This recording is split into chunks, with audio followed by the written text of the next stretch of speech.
What's up? It's Prometheus and Bob with the Apocalypse Movie Marathon.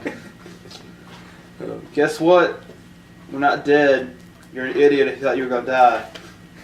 I guess technically today's not over with, so you're still stupid if you believe we're going to die.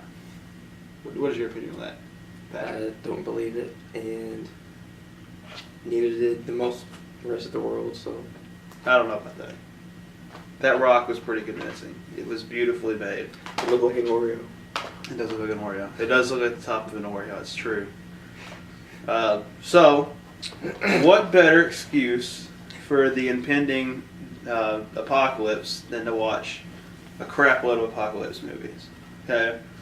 Now, there's a ton. We have a great list on the website, but first off, we didn't actually own all the DVDs, and we didn't really feel like streaming the ones that we didn't have on Netflix, so we picked out the best we had in our collection, which actually ended up being probably the best selections in the series. I think it would have been good if we were able to fit in The Matrix, or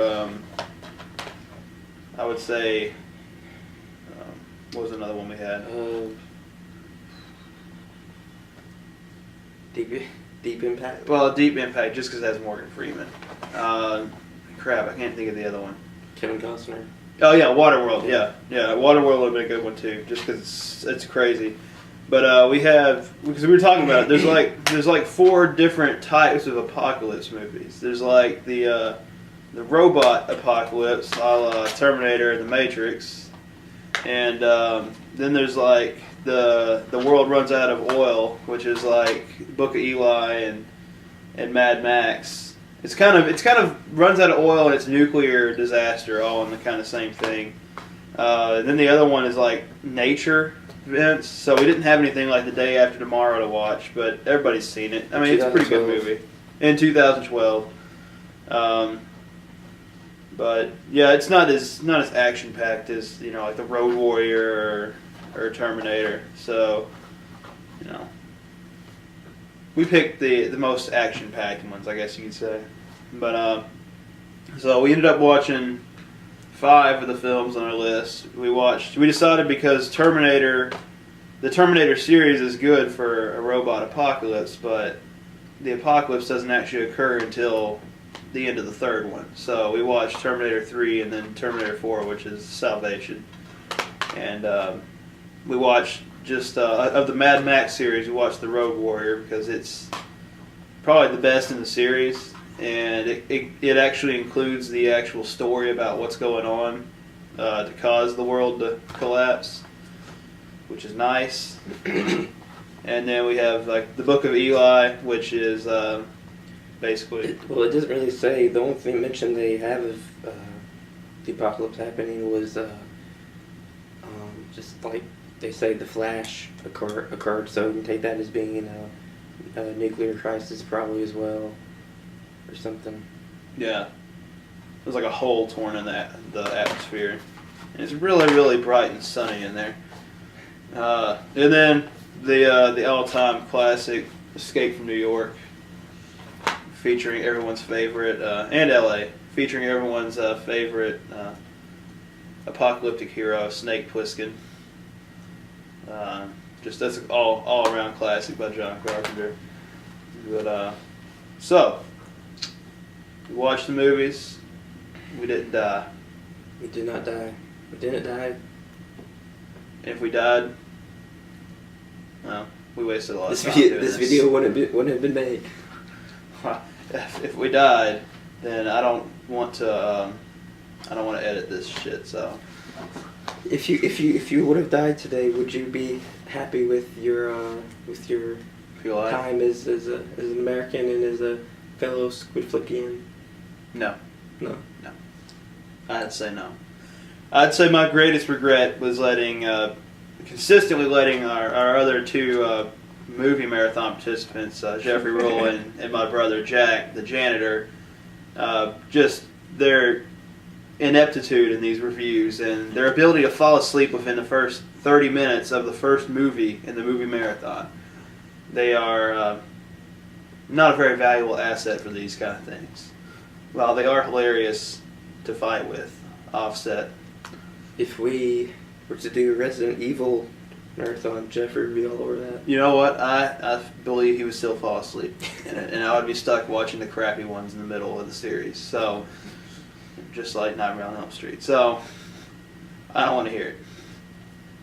But if Jeffrey wants to prove himself otherwise, we're going to offer a shot at redemption. So, we'll let him work that out. Jack is a lost cause. There's no helping that. So.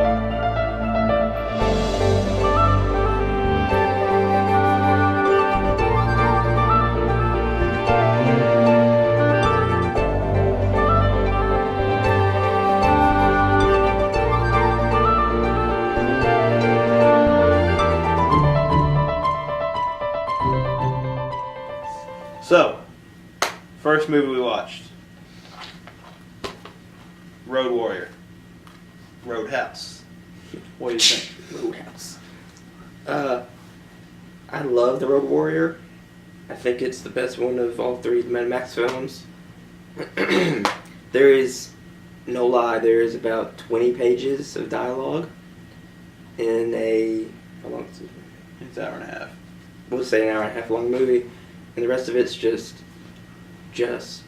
cars chasing cars, people throwing metal boomerangs in people's skulls, insane action sequences. But that it didn't hurt it. And usually when a movie doesn't have a lot of dialogue, it fails on the aspect of entertainment, and a lot of people can just see it as whatever. But this is one of the rare exceptions in that case, and it's definitely it's much more of an apocalyptic feel in this one than in Mad Max. Because he's out in the in the outback wasteland, and you see him having to survive in the extreme things he does to survive, so it's pretty interesting. Yeah, it's definitely the best in the series, I feel too. I love the fight scene in Beyond Thunderdome, and I love Master Blaster, but as far as the complete movie goes, it fires on all cylinders, and there's not that whole weird, like Patrick said last night we were watching it, the Beyond Thunderdome has that weird kind of Peter Pan feel once he runs into the little kids living in that ravine. It's kind of weird. So, in this one, he's just a cold-blooded killer who just wants a full tank of gas, and he wants to go on his way. But I have noticed that that in post-apocalyptic times that there are a lot of fanny bandits. Yeah, it's awful. I don't know. It's kind of strange. I think it'd be worth asking the director if we could ever get him for an interview. Is like the proportion of people, like in the bandit tribe. There was a lot of homosexuality in that. It was kind of interesting. Yeah. I never noticed that before, but I wonder if that was a message he had put in there, or if it was just a result of the casting, or he. It's weird. I don't know. I guess because it was just a bunch of dudes out there. So I guess if you have those kind of tendencies, it would end up working out for you. But the people that were not gay, they were raping. But the leather almost bondage gear is quite questionable. Yeah, the bondage gear is not. It's not appropriate wasteland attire. I've never felt that way. But hey, you want to wear assless chaps in the desert? That's your problem, not mine. Okay. But I think it's a great movie. It's a great way to start off any apocalypse movie marathon. Shameless plug. And plus, it has Mel Gibson, so it cannot be a horrible movie. It's true. He has diplomatic immunity. There's your Lethal Weapon reference for the day. Okay. So, final verdict. I would give Road Warrior... I know we give out fives like it's nobody's business because our ratings are just horrible, but I will give it a 5 out of 5. I mean, let's just be honest here. Yeah. It's a great movie. I can watch it whenever it's on TV. I'll watch it. It's more fun to watch it on DVD because they cut out a lot of the brutality. Yeah. And you kind of just, once you see some of those scenes where they just totally just rip apart these poor people for their food, their water, and their ass, that you kind of get a feel of like how hopeless the entire situation is. Yes. In a post-apocalyptic Australian outback. Mm-hmm. I would say give it a 5 out of 5. Do you have any I was thinking about arguments with that? No, I was wanting to give it a 4.5 out of 5. No, I guess we can do that. But screw it. It's one of my top 10 favorite movies, so it's getting a 5 out of 5. Yeah. So I don't want to hear crap. We have a lot of 5 out of 5s because they're good movies. We not trying to be Ebert and Roper. We watch good movies, okay? We watch good movies except for Carnosaur. That was a mistake. That was a mistake. And we will admit that, okay? Yes. We learn from our mistakes. No, we don't. We don't learn from our mistakes.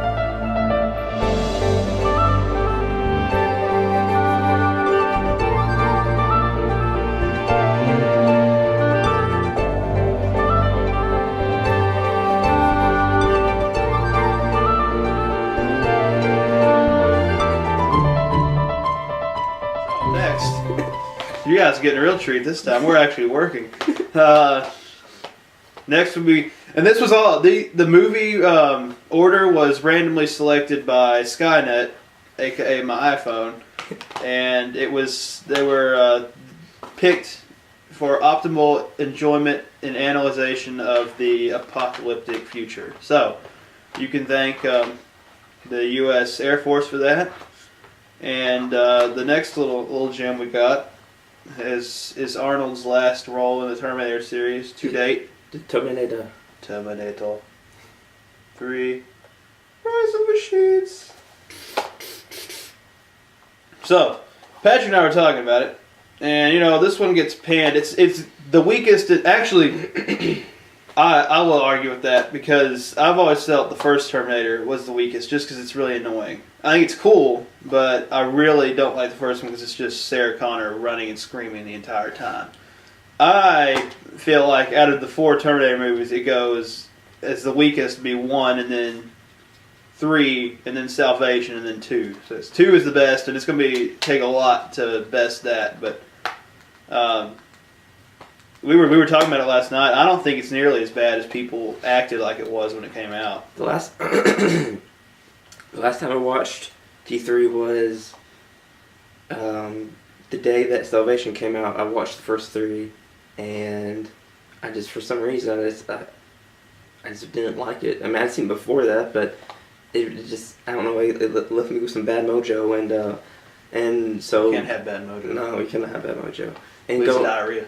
Going into last night, I went into it, with an open mind, and I mean, yeah, it's one of the weaker installments, but it's still a really good movie. And I think there could have been some minor plot tweaks, but nothing major. I mean, it wasn't like you had to watch 2001 A Space Odyssey or anything like that. Yeah, I think the most important thing is, I mean, you can't live in the past. We can't be running around winning every battle like Terminator 2, okay? Judgment Day has to happen. And that's announced in this movie. John is trying to stop the Skynet from being launched, but Arnold tells him, you can't stop it. Your only job is to survive so you can lead the resistance. Mm-hmm. So, it has to happen. It has to happen for the series to progress, and I don't have a problem with that. There has to be, because I always want to see what the future looks like, and you get a small glimpse of it in here. And John Connor looks like a giant wuss bag, and he looks like something out of Planet of the Apes. But at least you see the human resistance in the future. I will discuss my John Connor casting. When we talk about Salvation. Yeah. But I think it's pretty solid. Like I said, it's definitely not the strongest in the series, but it's not horrible. It's not as bad as everybody wants to make it out to be. There's plenty of action. You can't say there's not a lot of fighting in it. So, and it's the last to feature Arnold, not digitized. So, he's expressed interest in wanting to get back into the series. But as we all know, if you're a true Terminator fan, the entire future of the series is in limbo. I'm kind of hoping Disney will buy it because that'd be a dream come true. Because I want to see some more Terminator movies. We're not done here, people. Okay. So I would give Terminator 3. I'd give it I'd say. It's kind of a toss-up between like a 3.5 and a 4. on it. I was thinking about 3.5. Yeah, I'd say 3.5 because 2 is definitely a 5, and I'd give 1 like a 2.5. I mean, it's cool, but it's just annoying to me. It probably deserves like a 3, honestly. But yeah, I'd say Terminator 3 would be a 3.5 out of 5 rating. It's definitely worth watching, but it's kind of like the other 2 Matrix movies. Unless you're like really into it, you probably won't enjoy it as much. It's just more for the fans of the actual franchise than it is purely an action movie. Because it's got a lot of the story in it. It really fills in a lot of the gaps. That's why I like it. It's kind of like that. Which Halloween movie is that? 6? When they tell the story about the Dark Man. It's kind of like that. It actually helps catch you up on a lot of stuff that was not really explained that well in the first 2. So that was nice.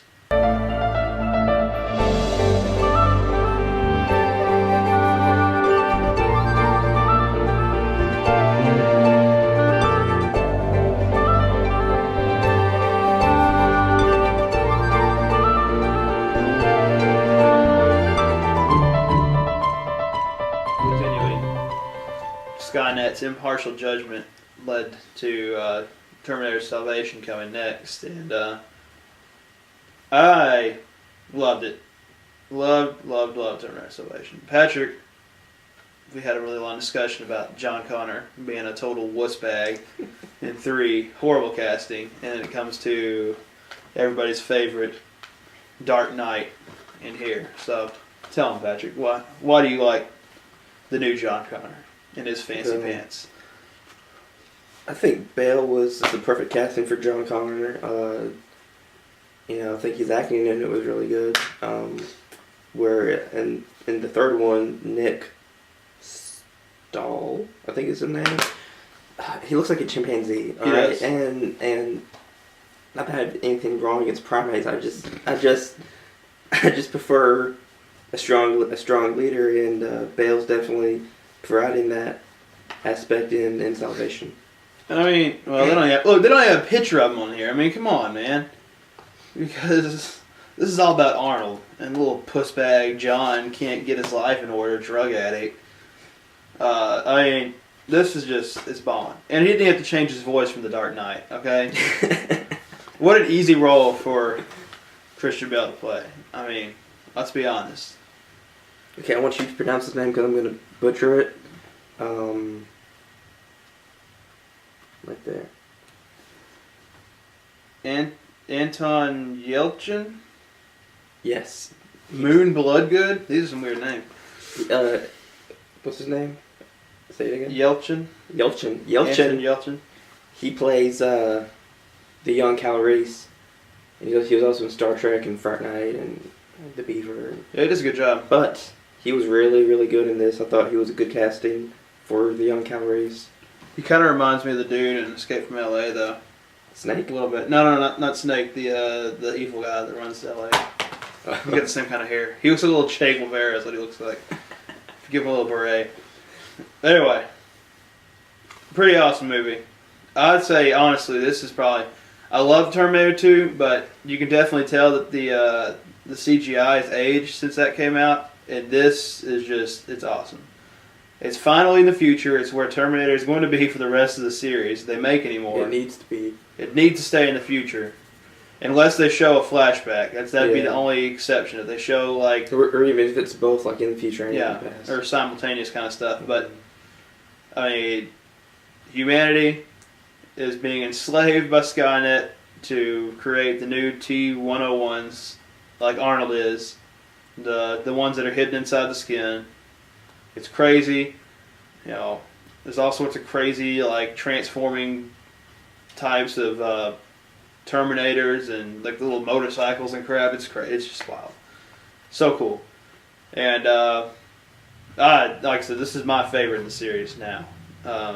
And a lot of people didn't like it, and McG got canned for it, and I don't think he did a bad job. I've never really been a fan of his work, but he did a pretty decent job on this, I felt. Yes. But his name is stupid as hell. Let's be honest. That's just the dumbest name, Big G. Who calls himself Big G?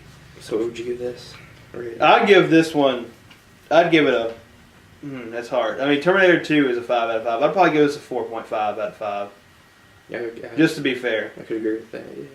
Because it's not, story-wise, it's not as developed. I would say there's not as much dialogue. And there's some stuff that's kind of confusing. But, I mean, it's because they had to make a quantum leap from the end of 3 to this. Because no one wants to see that Nick Stahl guy as John Connor again. We don't want a transition movie. God, little wimp. He's not the savior of humanity. Anyway, good movie. Better John Connor. Please give us more Terminator.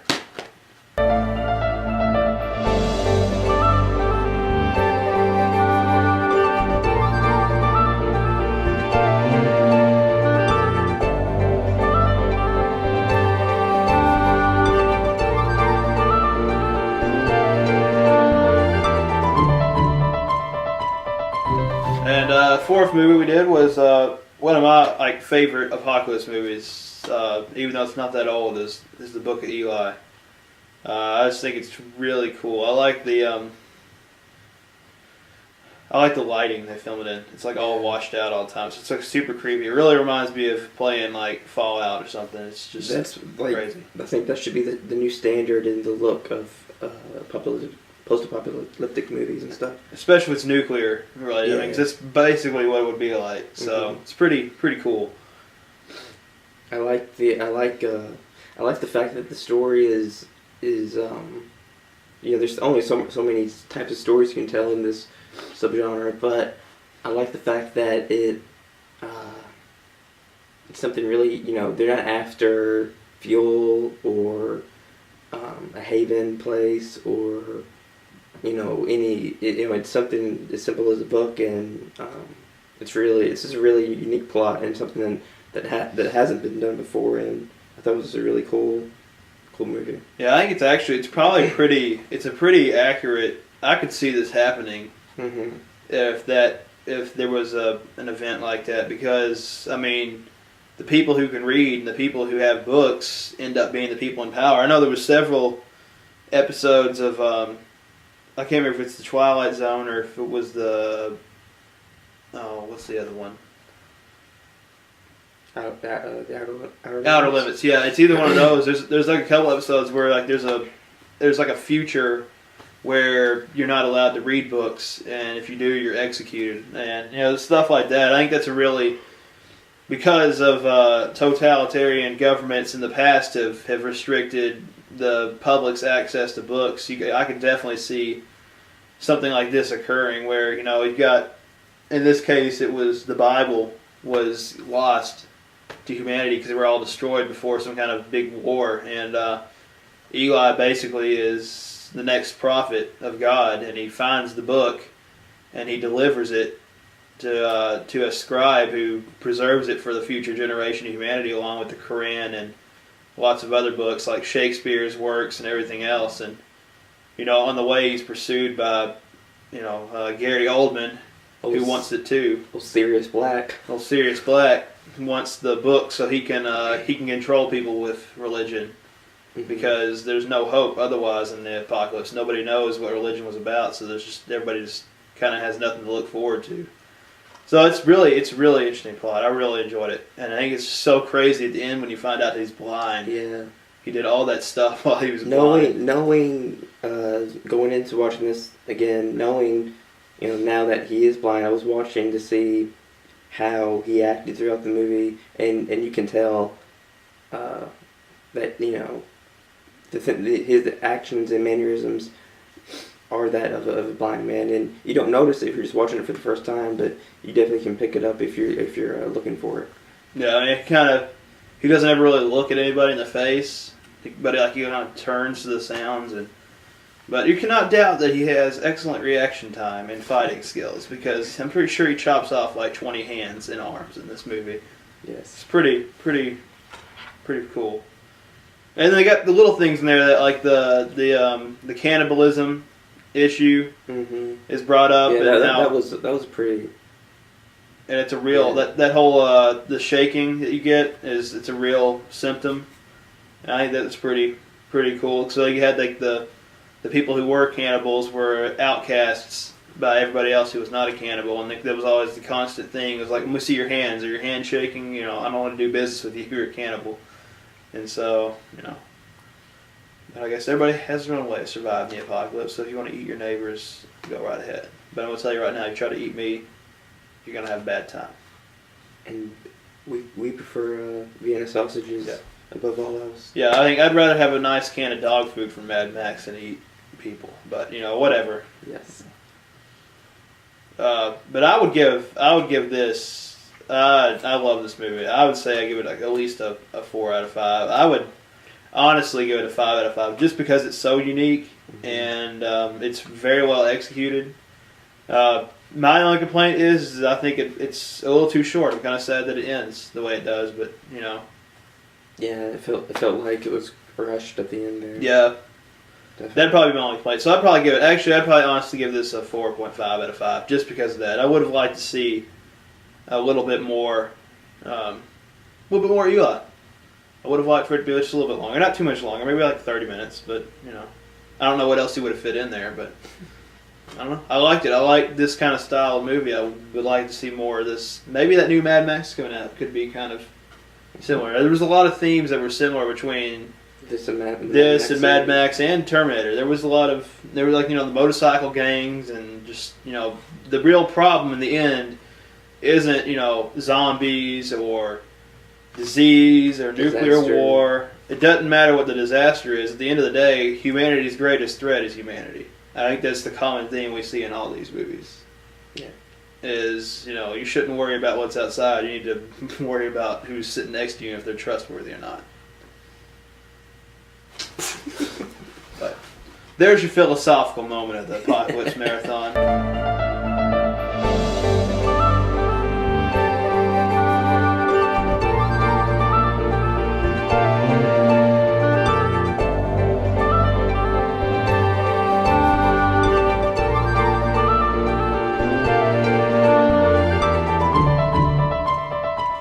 And finally, our final selection is Patrick. It's probably one of my top 5 movies of all time, just because it is so damn cool. It's Escape from New York. John Carpenter is a genius. If you don't know that, you're dumb. His greatest works. Jeffrey would say that Wes Craven is, but I disagree. I do too. He's good, but he's not John Carpenter. Okay, the man made Halloween 3, and it was never fully appreciated, but it's amazing. Preach it, my friend. And he agrees with us. Patrick has relayed this message in person, and he appreciates that sentiment because it's probably one of his favorite movies of all time too. But this, Kurt Russell is hilarious. This is like the campiest and most hilarious apocalypse movie, but it's realistic at the same time. It was an earthquake? Yeah, I think so.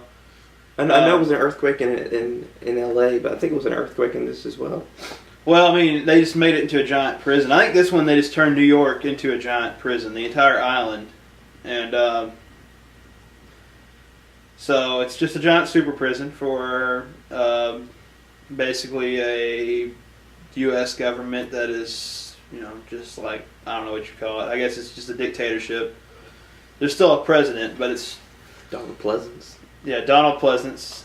You got your Dr. Loomis, right? One of my favorite scenes of this was at the end when Isaac Hayes, who plays the Duke, when the president gets the gun and he just unloads, you know, some rounds into him, and it's getting kind of mad in the eye, and he's saying to him that you're number one, and he just goes off, and it's pretty funny.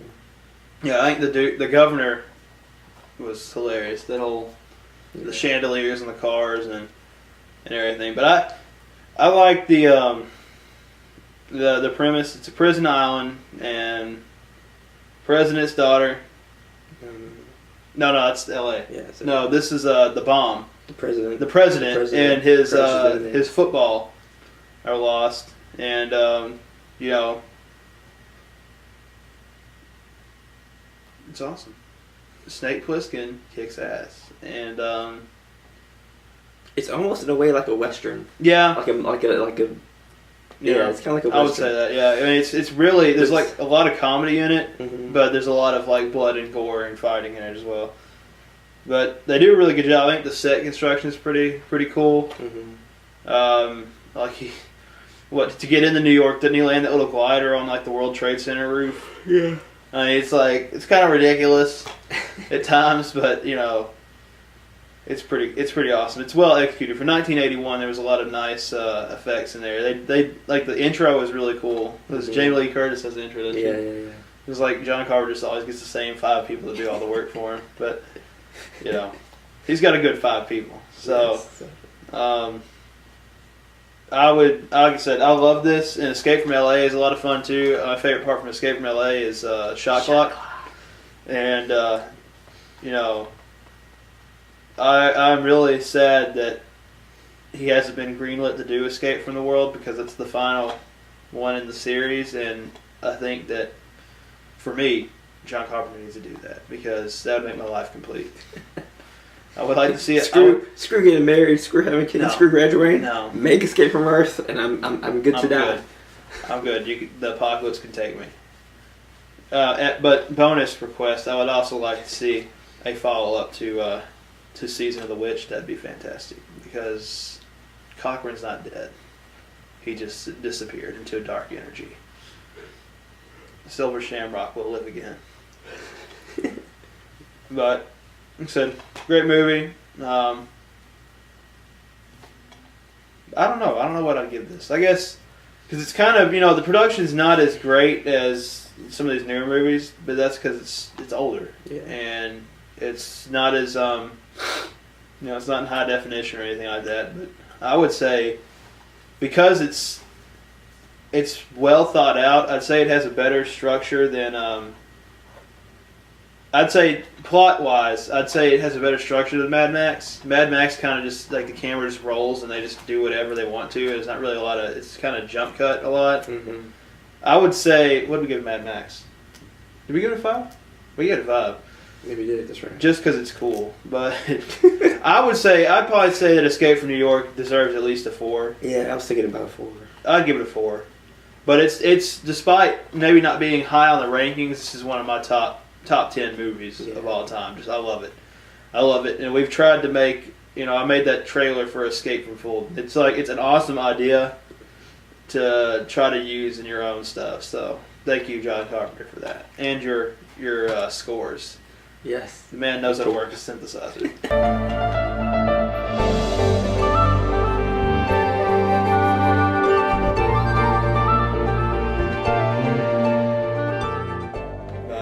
Those were the 5 movies we watched. Yes. Of course, we took into consideration other movies. We wanted to watch Waterworld, but we started this marathon at 11 o'clock, and the world is about to end, and we don't have time for that. So ain't nobody got time for that. Ain't nobody got time for that. We fit in as much as we could. We ended up clocking out at 5:11. We tapped out. But of course, I've seen all the movies. You've seen all the movies we had on the list.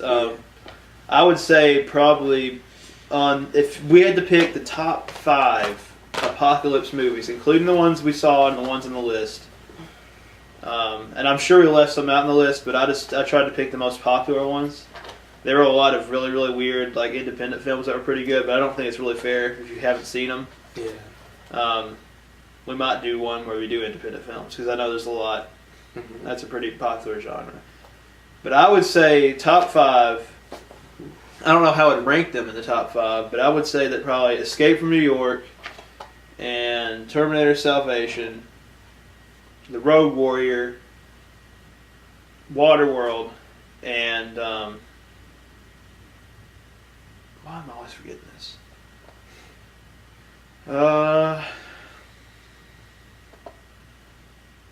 Eli? Yeah, Book of Eli. Yep, there you go. That would be my 5. I would. Man, it's hard. I would say Salvation. Probably the love was you said. Salvation, The Road Warrior, Eli. I'll say 2012, since that is primarily what that's about. Yeah. And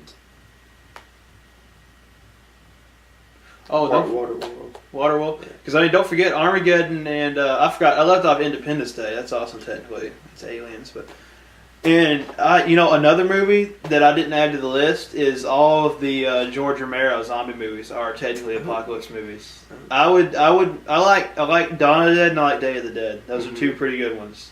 Yeah. Who doesn't like Bub? But yeah, I would say it's really hard. Like there are a lot of good apocalypse movies, and I guess it's relative. Critics don't necessarily like them because I mean it's all usually the same idea. The world's either out of oil, or there's natural disaster, or it's nuclear fallout, or it's zombies or disease, which I guess could kind of be the same thing. Contagion is another good one. Came out recently. There's a lot of good ones recently. Surprisingly, was it a bit like the bird flu? Yeah, it was a flu. I Am Legend is another one.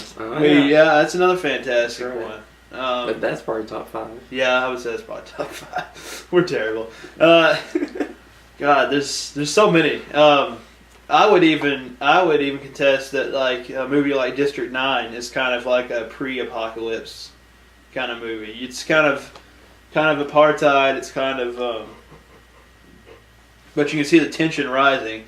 And, they're supposed to be working on District 10, but, they forcibly moved all those aliens, and they ain't happy about that. So are they going to call in help? That kind of thing. Or they had those biological weapons, too. But, can you think of any other apocalypse movies? No, but as soon as we get done doing this video, I'll probably think of probably. I mean, except all those zombie movies. Zombieland would be another one. It's pretty good. I like it. It gets annoying. A lot of people talk about it a little too much, but that's personal. So, so let's bring it in.